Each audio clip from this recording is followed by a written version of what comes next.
Apa kabar pemirsa? Bertemu lagi bersama saya Rina Reski dalam Warta Parlamentaria. Kami sudah menyiapkan beragam informasi seputar kinerja dan kegiatan anggota DPR RI. Inilah Warta Parlamentaria selengkapnya.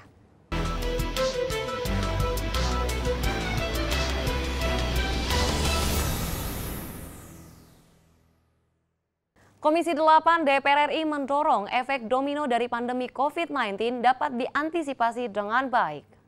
Dalam kunjungan kerja Komisi 8 ke Kota Bogor, Jawa Barat, anggota Komisi 9 DPR RI Muhammad Saleh menyampaikan dampak dari pandemi COVID-19 berakibat pada banyaknya masyarakat Kota Bogor yang kehilangan pekerjaannya. Hal tersebut berimbas pada menurunnya perekonomian keluarga dan berimbas pada naiknya angka perceraian. Muhammad Saleh mendorong permasalahan perekonomian untuk menjadi perhatian serius pemerintah Kota Bogor, mengingat angkatan kerja baru bertambah tiap tahunnya. Perceraian itu. Nah, oleh karena itu ini tidak ada jalan lain bagi kita untuk bekerja keras ya bagaimana menciptakan menghidupkan ekonomi dengan tanpa mengabaikan soal protokol kesehatan. Tadi saya juga sampaikan bukan hanya orang yang sudah bekerja kehilangan pekerjaan, tapi juga bagaimana angkatan kerja baru yang masuk. Nah, ini juga perlu pemikiran yang jernih dan perlu kerja keras kita semua untuk membantu mereka. Selanjutnya, Muhammad Saleh mengapresiasi upaya pemerintah Kota Bogor dalam memberikan bantuan kepada masyarakat, khususnya kepada pelaku usaha kecil menengah, sehingga dapat membuka lapangan pekerjaan baru. Akan lapangan pekerjaan, ya jadi banyak, sebenarnya di Bogor ini saya lihat bisnis-bisnis kuliner di tengah pandemi ini juga banyak yang bermunculan. Ya, dan ini kan persoalannya ya memang karena pandemi ini banyak pembatasan-pembatasan. Tapi saya lihat pemerintah Kota Bogor sudah sangat baik ya. Komisi 8 DPR RI mendukung Kota Bogor sebagai wilayah yang berorientasi pada kesejahteraan masyarakat. Dari Kota Bogor, Helmi Darmawan, TVR Parlemen, melaporkan. Badan Legislasi DPR RI kembali menyoroti implementasi Undang-Undang Nomor 18 Tahun 2012 tentang pangan. Pasalnya pemerintah belum membentuk lembaga untuk mewujudkan kedaulatan pangan nasional. Ditemui usai rapat dengar pendapat umum dengan pakar pertanian, anggota Balek DPR RI Iketut Karyasa Atnyana menyebut pembentukan Badan Pangan Nasional sebagai implementasi Undang-Undang Pangan sangat penting. Nah, kenapa ini seorang menteri kan begitu, sampai menyatakan bahwa Dewan Pangan itu tidak jelaskan begitu. Nah, ini harus dijelaskan oleh pemerintah, jangan sampai undang-undang yang sudah disepakati itu tidak bisa dilaksanakan. Karena urgensi masalah ketahanan pangan ini sangat penting sekali. Karena kita saat ini ke depan apalagi di masa COVID ini. Anggota Balek DPR RI Darori Wonodipuro menyebut, carut-marut pengaturan pangan juga disebabkan terlalu banyak campur tangan dalam regulasi pengurusan pangan nasional. Hal ini menurut Wonodipuro bisa diatasi dengan pembenahan regulasi pangan melalui dibentuknya Badan Pangan Nasional. Nah, salah satu yang jadi krusial selama ini carut-marutnya mengatur pangan karena Badan Pangan Nasional itu yang seharusnya sudah dibentuk sejak tahun 2012 sampai sekarang belum dibentuk dan tidak jelas alasannya. Sehingga dalam hal masalah mengatur pangan terlalu banyak instansi yang bercampur masalah itu. Pembentukan lembaga pemerintah yang menangani bidang pangan yang berada di bawah dan bertanggung jawab pada Presiden tertulis pada pasal 126 Undang-Undang Pangan. Teresia dan Ridwan, TVR Parlemen, melaporkan. Komisi 4 DPR RI meminta agar anggaran Kementerian Kelautan dan Perikanan tidak mengalami pemotongan yang signifikan. Hal ini untuk mengoptimalkan berbagai program KKP yang berkenaan langsung dengan masyarakat nelayan. Anggota Komisi 4 DPR RI Bambang Purwanto berpendapat, pemerintah harus bisa mempertimbangkan mana kementerian yang memiliki program bersentuhan dengan perekonomian masyarakat. Bambang menambahkan, semestinya anggaran KKP tidak dipotong, mengingat di tengah kondisi COVID yang belum teratasi, banyak masyarakat yang kembali melaut untuk bergantung hidup. Sekarang di masa pandemi ini yang bisa operasional, yang bisa bergerak itu adalah pertanian dan kelautan. Harapan kami, dua kementerian jangan dipotong, karena ini yang bisa menopang ekonomi kita saat sekarang ini. Tapi kenapa ini langsung banyak dipotong? Saya nggak habis pikir juga. Anggota Komisi 4 DPR RI Edward Tanur berpendapat, sebagai negara maritim, sudah seharusnya pemerintah menyiapkan anggaran untuk program kelautan, agar dapat dijalankan dengan maksimal. Edward menambahkan jangan sampai kapal asing masuk dan memanfaatkan potensi alam Nusantara yang begitu kaya. Kita melihat bahwa kita kan daerah maritim, tentu dibutuhkan anggarannya yang harus memadai sehingga bisa mendukung dan menopang kegiatan maritim. Kita tahu laut kita cukup luas, semuanya tenaga dan semua peralatan yang masih kurang ya kalau kita lihat. Dalam rapat kerja dengan Menteri KKP, Komisi 4 DPR RI mengkritisi refocusing anggaran pada Kementerian KKP. Mario Hasiholan dan Syamsul, TVR Parlemen, melaporkan. Komisi 11 DPR RI mengapresiasi capaian target pajak kantor wilayah Direktorat Jenderal Pajak 3 di Kota Bogor, Jawa Barat, berdasarkan penyesuaian target di masa pandemi COVID-19. Ditemui saat kunjungan kerja spesifik ke Kanwil Dirjen Pajak 3, Kota Bogor, Wakil Ketua Komisi 11 DPR RI Amir Uskara mengatakan, kondisi perpajakan saat ini sedang menurun. Hal ini disebabkan kondisi pandemi yang sedang terjadi. Meskipun target awal penerimaan pajak tidak tercapai, pemerintah tetap tidak boleh memaksakan masyarakat, karena saat ini kondisi masyarakat memang sedang sulit. Kanwil 3 Jawa Barat, karena apa? Karena kita lihat dalam kondisi pandemi ini, hampir seluruh target penerimaan itu drop dan kita ingin melihat bahwa apakah kondisi ini juga terjadi di Bogor. Ternyata pertama tadi kami dapat penjelasan dari Pak Wali Kota dan juga dari Bapenda Bogor memang terjadi penurunan yang signifikan dari sisi penerimaan. Sementara itu anggota Komisi 11 DPR RI lainnya Eki Awal Muharam mengatakan bila dibandingkan dengan target awal, ada kekurangan penerimaan sekitar 20%. Namun, bila dibandingkan dengan penyesuaian target penerimaan di masa pandemi, penerimaan pajak Kanwil Dirjen Pajak 3 Kota Bogor sudah sesuai target. Pengaruh dengan COVID-19. Ya. Permasalahannya adalah, roda ekonomi ini sangat-sangat lambat untuk bergerak kembali. Ada beberapa hal. Yang pertama adalah, kita harus mengakui bahwa kebijakan penanganan COVID-19 di level pusat maupun level daerah, ada ketidakkonsistenan dan ada keraguan. Dari Bogor, Provinsi Jawa Barat, Rangga, TVR Parlemen, melaporkan.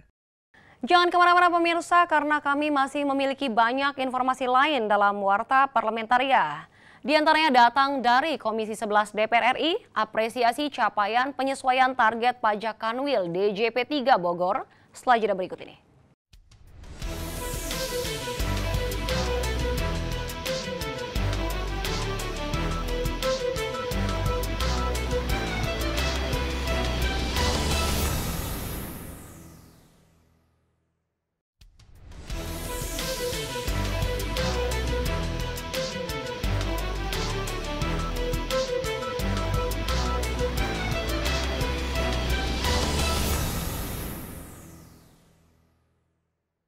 Badan Kerjasama Antar Parlemen DPR RI menyelenggarakan webinar mengenai perlawanan terhadap korupsi.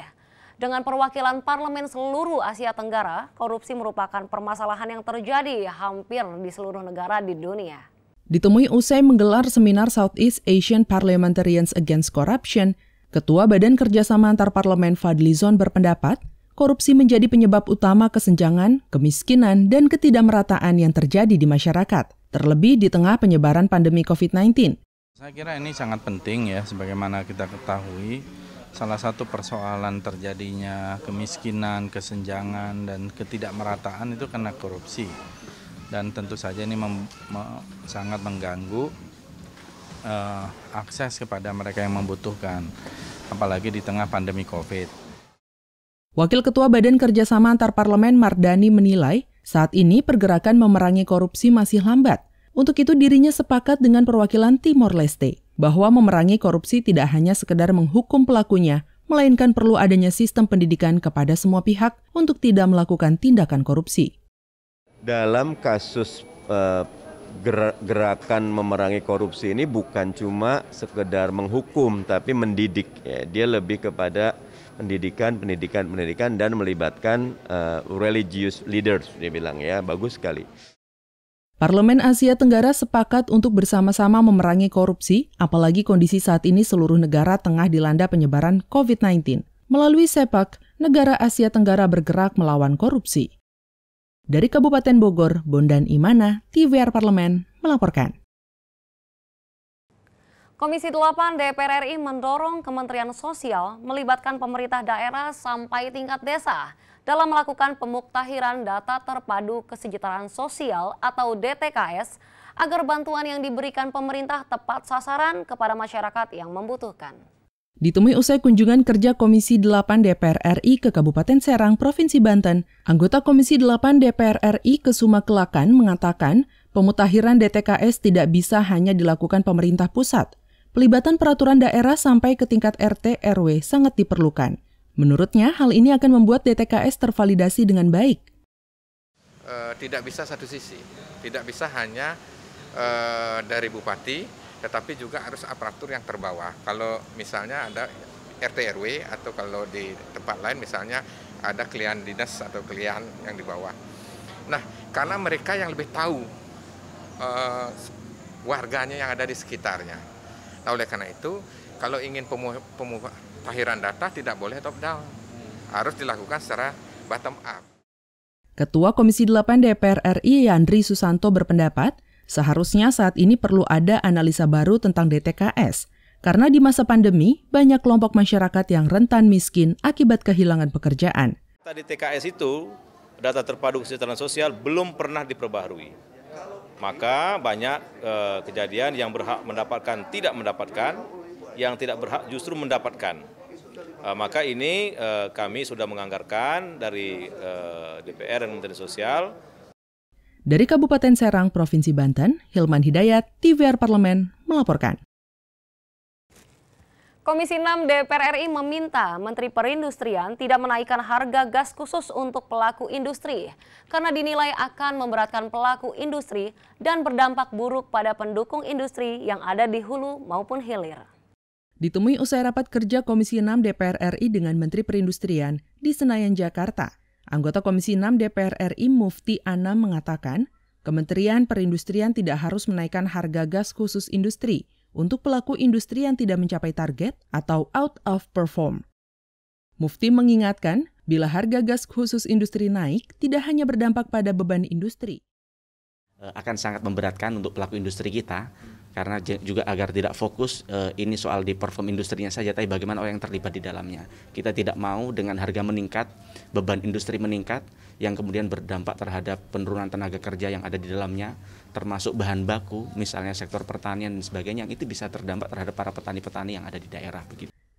Mufti mengharapkan pemerintah tetap pada harga $6 per million metric British Thermal Units atau MMBTU untuk harga gas industri.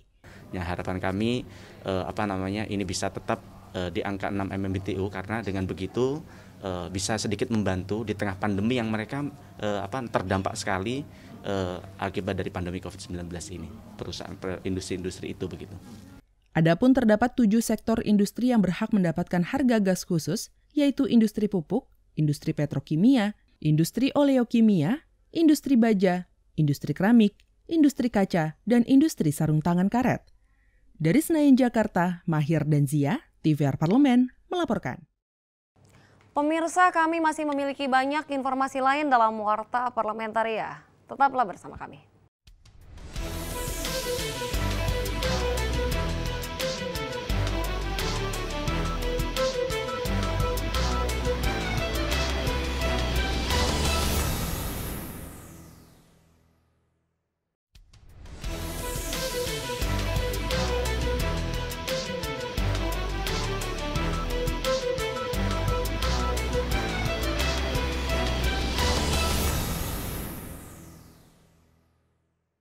Komisi 1 DPR RI menerima audiensi Organisasi Radio Amatir Indonesia atau ORARI yang merasa keberatan atas perubahan Peraturan Menteri Kominfo Nomor 17 Tahun 2018 tentang kegiatan amatir radio dan komunikasi radio antar penduduk. Ditemui usai rapat dengar pendapat umum antara Komisi 1 DPR RI dengan ORARI di Gedung Nusantara II beberapa waktu lalu, anggota Komisi 1 DPR RI Muhammad Farhan menjelaskan, ORARI menyampaikan keberatan atas rencana Kementerian Kominfo untuk mengubah Peraturan Menteri Nomor 17 Tahun 2020. Organisasi ini merasa tidak dilibatkan dalam pembahasan peraturan tersebut. Padahal Orari dan Rapi adalah organisasi di Indonesia. Usulan dari Orari khususnya tentang perubahan Permen Kominfo nomor 17 tahun 2018 yang mana rancangannya memang tampaknya tidak melibatkan Orari dan Rapi dalam pembuatan rancangan tersebut. Untuk itu kami menyerap aspirasi. Dalam kesempatan tersebut, Wakil Ketua Umum Orari Sugeng Supriyatna menyatakan pelibatan Orari diperlukan dalam pembahasan Permen Kominfo agar organisasi ini dapat memberikan masukan yang konstruktif. Berbeda ya, dalam kategori yang berbeda. Karena maritim itu kan sifatnya untuk profesional ya, orang-orang yang memang dididik untuk melakukan itu. Kalau kita kan amatir kan hobi, jadi nggak ada itu, nggak masalah. Orari berharap Komisi 1 DPR RI dapat menyampaikan aspirasi mereka kepada Kementerian Komunikasi dan Informatika sehingga mereka dapat dilibatkan dalam pembahasan perubahan atas peraturan tersebut. Alda dan Rian, TVR Parlemen, melaporkan. Pemerintah kembali merevisi dana penanganan COVID-19 dan pemulihan ekonomi nasional. Kini, dana PEN 2021 diperkirakan menjadi 688,3 triliun rupiah atau naik 18,72% dari realisasi tahun lalu yang sebesar 579,78 triliun rupiah. Ditemui di Gedung Nusantara 1 Komplek Parlemen belum lama ini, anggota Komisi 6 DPR RI Tommy Kurniawan menyoroti efektivitas dana PEN bagi pertumbuhan ekonomi nasional.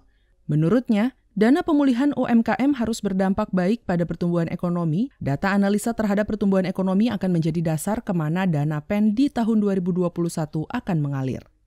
Dengan kami hari ini, saya menyoroti masalah analisa data terkait dengan efektivitas dana PEN ini.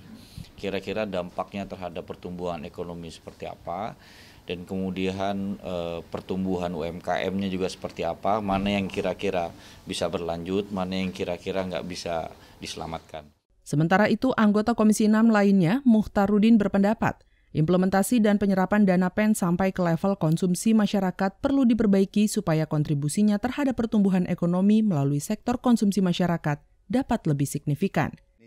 Nah, kemudian tentu kita berharap efektivitas PEN yang sudah berjalan baik ini ke depan ditingkatkan, terutama dalam konteks implementasinya, percepatannya, sehingga betul-betul dana yang diluncurkan melalui PEN itu betul-betul berkontribusi secara signifikan.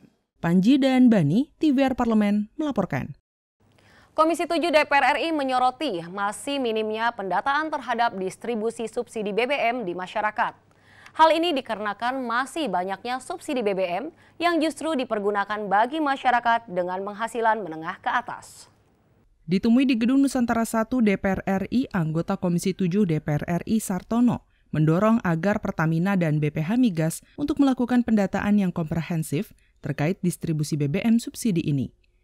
Mengingat negara sudah menyiapkan anggaran untuk kebutuhan masyarakat kecil sehingga harus diawasi pendistribusiannya. Kalau tidak salah tadi di dalam laporan masih ada belum terdistribusi malahan itu. Nah, ini harus ada pendataan yang lebih komprehensif dan teliti gitu. Siapa-siapa saja yang berhak untuk mendapatkan daripada. Sartono juga menambahkan Komisi 7 akan melakukan pendalaman lebih khusus terkait pendataan subsidi BBM ini. Menurutnya persoalan data ini harus ada kerjasama dengan pemerintah daerah karena Pemda lebih memiliki pemahaman tentang kondisi di lapangan. Ya, kami kan ini tadi saya pikir belum sampai ke situ ya. Saya pikir hal yang bagus juga untuk kita perdalam lagi untuk. Nah, ini kan permasalahan kadang-kadang kan di lapangan ini.